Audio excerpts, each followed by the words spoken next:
Hey guys, I'm out here in my butterfly garden and I'm looking for monarch eggs because I've had some females that have been egg bombing all of my milkweed. Just yesterday I found over 62 eggs, and today I'm back out here and she's at it again. I've already found about 15, and I wanted y'all to see what I see when I'm looking for them, how to spot the eggs on the milkweed. So let's go. Okay, so here's my patch of milkweed in the garden. And when I'm looking for eggs, I take the leaves, I kind of twirl the stem around, and I look underneath the leaf. And right here, you can see we have 2 eggs right there. So I take that leaf off. So just like that, there they are. Trying to make it to where y'all can see it better. Okay, right there, just like that. And I'll put them in my cup. Now, in my cup so far, I've found a lot. Look at there. I've got, every leaf has at least 1 egg on it. Those yellow things are oleander aphids. And oleander aphids are just another insect that also feeds on milkweed. So let's keep looking because I know that there are a lot more out here. Normally a butterfly will lay the egg on the underside of the leaf, but right here we can see that she has laid it on top. I'm having a hard time focusing. I don't know why. Here we go, right there. So there's one. Okay. And now I'm going to look underneath here.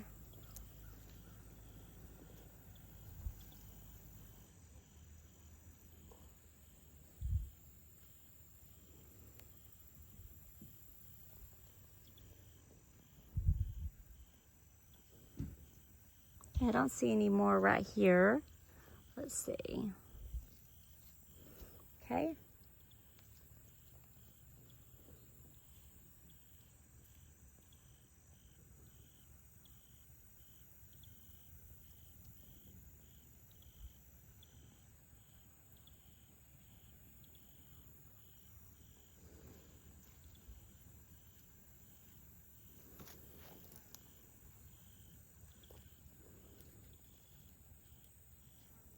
Okay, here's another one. I'm surprised I didn't find more than that. Before I was finding so many. So I'm going to pull that leaf off. Okay, get that one. The best way that we can ensure the safety of our monarchs is to collect the eggs before anything happens to them. There are so many risks that they face. The wasps eat caterpillars.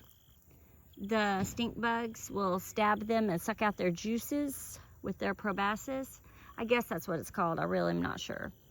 Tachinid flies will lay eggs on them, and the maggots will burrow into their bodies and eat the insides of them. Okay, let's see. I'm still finding them, and I haven't even gone all the way across. So let's see. I'm really surprised that there's as many as there are. These are those oleander aphids.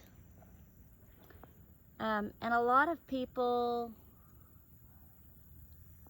don't like them. They worry about them, but I worry more about squishing the caterpillars or the eggs by squishing the aphids. You also don't want to spray to get rid of them, because if you do, you also contaminate your milkweed with chemicals that can also kill your caterpillars.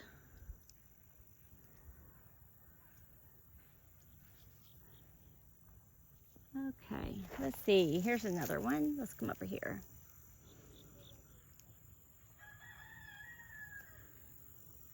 I hope you're able to see kind of how I'm just grabbing the stem and kind of twisting the stem with my fingers. Just kind of, you gotta be careful or you'll break it, but you know, if you do it quite a bit, then you'll get really good at it. Here's another one right there.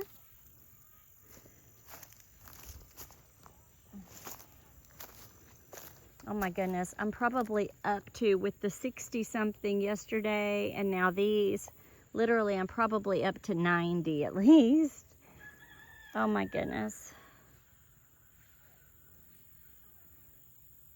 You may wonder, why do we help them? Why don't we just leave them out here?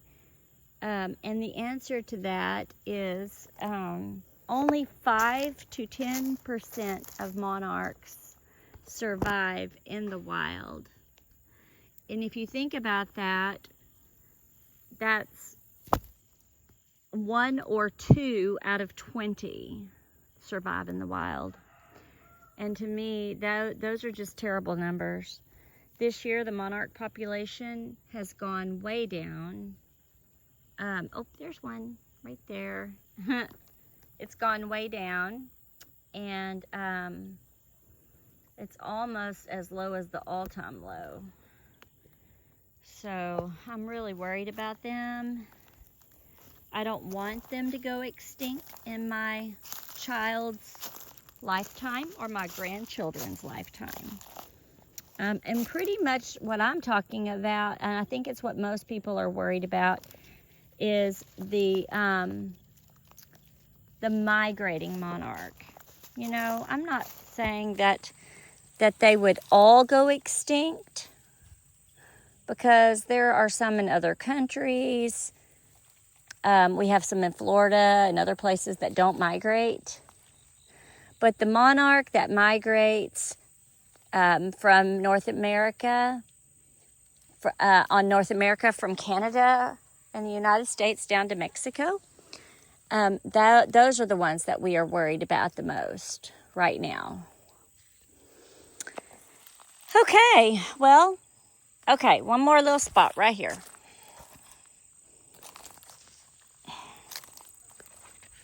You know, you just cannot be the kind of person that has to have everything perfect all the time.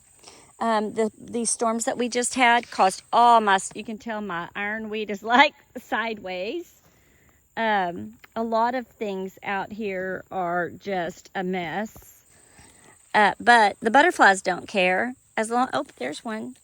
As long as they have blooms to drink nectar, and as long as they have host plants to lay eggs on, they're happy. They don't care if it's perfectly manicured. Now, I like it nice, but at this point with school starting back, I've pretty much given up on that. Oh my goodness, there's one, there's one right there in the midst of all those aphids. And this is kind of why, I'm just gonna take that whole thing. This is why you wanna be careful smushing aphids, because right there's an egg. And wait, there's 2 eggs. There's one here and one there. Okay, and if I was smushing those aphids or spraying them, those eggs would be definitely damaged. The only time I think you should intervene with the aphids is if they're killing your plant completely. The caterpillars will just eat right through them. They don't even care. You know, these animals have coexisted for so long. I don't even know how to quantify that, but they've been living together for a long time, and we don't need to worry about that. They're just animals that depend on the same host. Okay. If you're there's a monarch right there. Wait, oh gosh, right in front of me. I don't know if you can see it. Where'd it go? Where'd she go? There she is. She's flying by. You see her? There she is. Wouldn't it be so awesome if she like stopped and laid an egg? That would be so cool. Oh, there's another one over there. If you could see that one flying around. These are some that I've released here at the house, I believe. So this beautiful plant right here is ironweed, and butterflies love ironweed. This is phlox. The swallowtails really love the phlox. You know, we have zinnias, which they love. See her, she's loving those zinnias. They also love the Mexican sunflowers, which are right here, those orange flowers over there. Those are prairie cone flowers. And there are butterflies up there on those as well. This has probably been my best year with butterflies.